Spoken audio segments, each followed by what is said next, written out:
Бяспека не дапускае дробязяў. Супрацоўнікі МНС сумесна з прадстаўнікамі ўлады і праваахоўнікамі праверылі стан печаў і наяўнасць аўтаномных пажарных апавяшчальнікаў у жыхароў Віцебскага района. Падчас рэспубліканскай прафілактычнай акцыі «За бяспеку разам» грамадзянам нагадалі асноўныя правілы пажарнай бяспекі. Пад асаблівым кантролем ратаўнікоў дамы адзінокіх грамадзян, шматдзетных сем'яў і тых, хто злоўжывае спіртным. Як паказвае практыка, часцей за ўсё пажары здараюцца з-за невыканання элементарных правілаў бяспекі. Прафілактычную акцыю праводзяць, каб папярэдзіць трагедыі. Все работает, молодцы. Меняем батарейки каждые 3 месяца, чтобы было все исправно.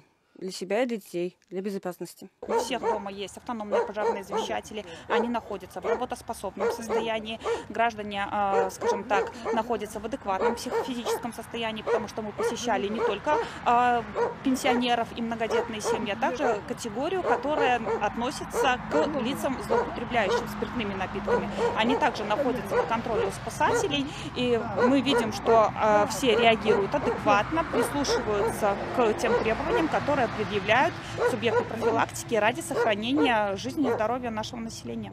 Рэспубліканская акцыя «За бяспеку разам» працягнецца да 30 сакавіка. За гэты перыяд ратаўнікі плануюць з прафілактычнай мэтай зайсці ў госці да максімальнай колькасці жыхароў ва ўсіх раёнах вобласці.